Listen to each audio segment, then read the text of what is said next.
How's it going, guys? Brian Cusco here at Triple B.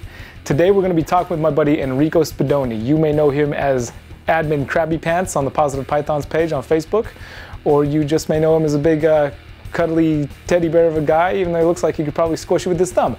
Now, Enrico is a good buddy of mine, and I wanted to interview him because he's got a very unique perspective on the hobby, I think, and has a very inspiring perspective on the hobby.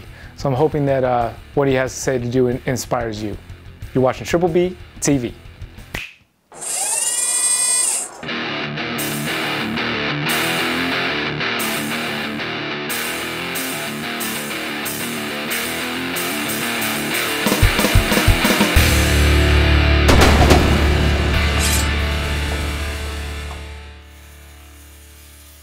How long have you been in the hobby and how did you get into it? I have been in the hobby just at a little bit more than 30 years. My introduction to the hobby was actually before I got my first snake of my own.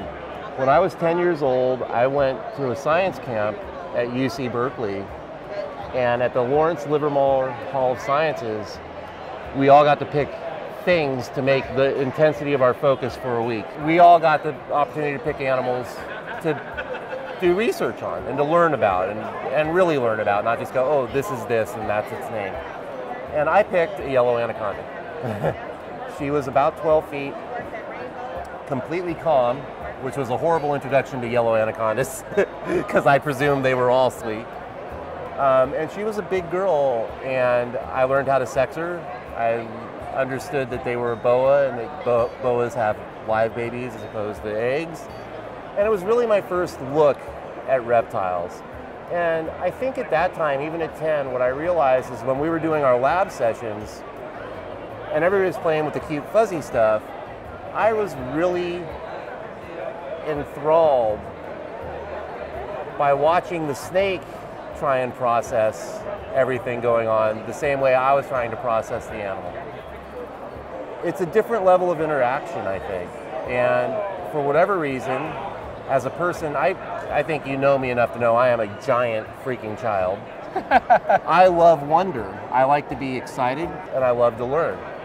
So for me, in 30 years in this hobby, I know that tomorrow, there's a really strong chance I'm going to see something I know nothing about, and I'm going to get a chance to really parse data, dig it up, and learn about it. And you know, it's really cool with the internet now, but back when I first was in the hobby, we lived on magazines like the Vivarium or Reptile and Amphibian Hobbyist, and later on Captive Breeder and a few other magazines. But that was where your data flows would come. You would come and you would see real research, in my opinion, as opposed to a lot of the kind of more fluffy stuff that you get. It's because of the availability of information now. But you would get hard data that would really help you decide, is this something I'm going to work with? And am I going to be able to meet its needs and move forward? And I always enjoyed that. I like to problem solve. I like thinking. I like processing, and I like observing and working through. And for me, the hobby has just been a giant gift ever since. My first successful thing I ever bred was I had bicolor Hondurans in the late 80s. At that time, I took a ton of heat for when I was trying to breed them the first time. I didn't brumate them. Everybody told me I was an idiot, and I was like, well, I kind of live near the equator. I don't really see why we should have to. And I had a perfect clutch. I had 12 animals, and I think 11 hatched. And the next season, she double clutched, and it was cool stuff. So they're special animals, but early on, you get this sense of, yeah, it's kind of fun. And you see those people come and go throughout the hobby where they kind of get into it. And then there's people like yourself and Jay and all these other people that once it gets a hold, you get so immersed in this community of good people, because there's a lot of good people in this hobby. And I think we lose sight of that with so much screaming about the not good people. I think it's sad because this hobby is rife with wonderful human beings. I mean, I'm here on a trip, and I couldn't possibly, if I managed every minute well, which I don't. But if I did, I couldn't possibly have enough real conversations with the people that mean the world to me. I had lunch with Megan, who you know, and it felt like it was 2 seconds because I love her. I haven't seen her in a while, and we were able to talk and hang out, and you know, with the family, and it's a special community to be a part of, you know. And I think honestly, as much as the animals, what's kept me a part of this hobby 30 years is the lasting friendships. You know, the person I was just talking to you about, Bob, was probably my first mentor and friend in the hobby, and I hadn't seen him for almost 15 years, and it was like we didn't miss a day talking, you know, and that's what this is about, I think. I think it's about as much people that have a passion and really want to honor it and share. And I think that's the big deal. And I think that's also a big difference between a lot of today and a lot of then. You know, I used to work with some pretty crazy gecko stuff, and really there was a great gecko community called the International Gecko Society, and they were incredible. And that was where we started to build our knowledge. You know, we would just pick up the phone. You'd call someone, you'd say, hey, have you been seeing this do this? Or is it just mine and it's an anomaly? Or is it something that you're seeing too? And that's how we learn, you know? And I wish a lot, deep inside, I really wish that part of the hobby hadn't been lost sight of. It feels to me, sadly, a little bit that has kind of moved away. There's more than one way to do a lot of this stuff. And if you pay attention, I learn from people that are just coming into the hobby still. I really do. When they ask a question, I'll be like, wow, you know, it's something I can't believe I've never thought of. Fresh set of eyes on it. Yeah, it's wonderful. And I think we need to really embrace those people that you can tell are serious about this and love the animals. And even if you don't perceive it that way, you should still always want to help people, you know? And that's what I love about you, brother. Since the minute we met each other, it's a light in my life, you know? And I know that people think I'm too intense and I talk too much, but we've been a good friendship, and it's special to me. And it gives me a lot of hope. You know, there's times where you can go online and boy, it can be a challenge to have a different opinion, or to try and share an opinion, even from personal experience.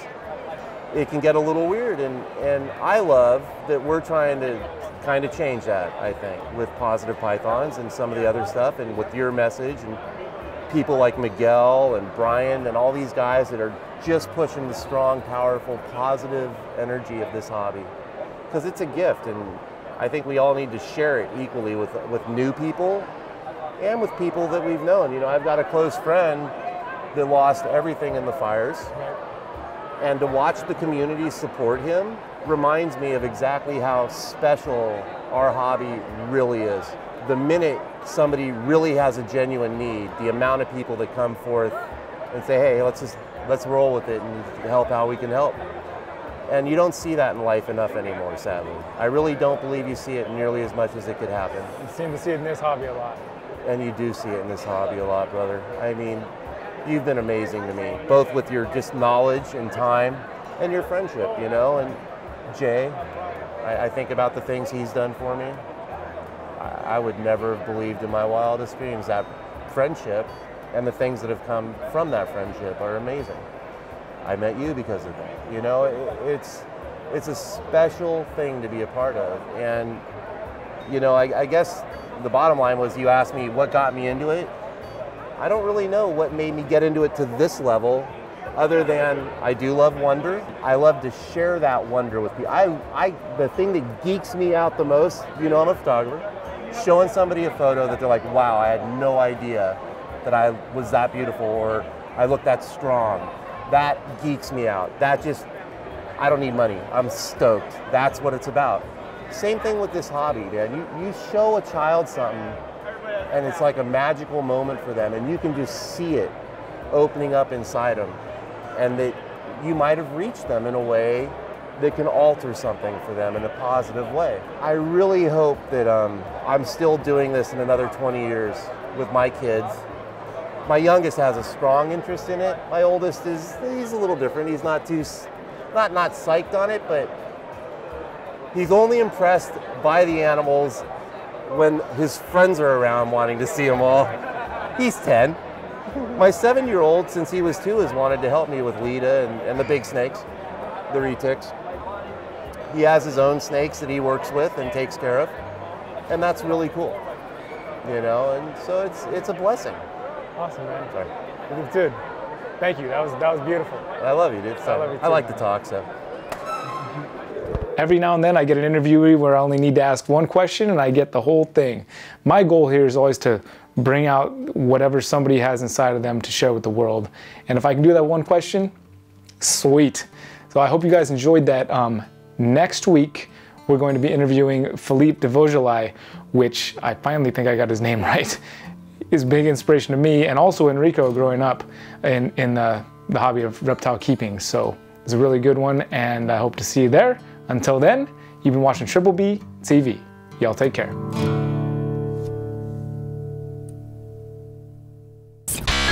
Question.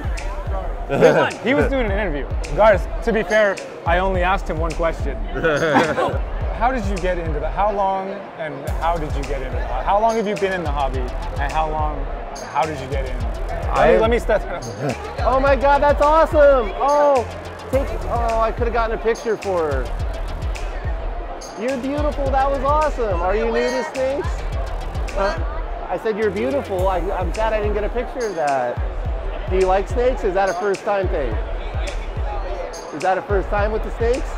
No, we had a ball python. Oh, okay. I thought you were working on a pier. We had bearded dragons, we had all kinds of stuff. Oh, yeah, you're good. It's nice to meet you, honey. Sorry. That's okay, I'm gonna bring it down because their beard is scratching it, so I just want to make sure it's not getting that beard audio, you know what I mean? I hope I didn't make a fool of myself. No, that was perfect. I only had to ask one question, you rolled with it. My job. Nobody ever gets to talk when they hang out with me. Ask Garth.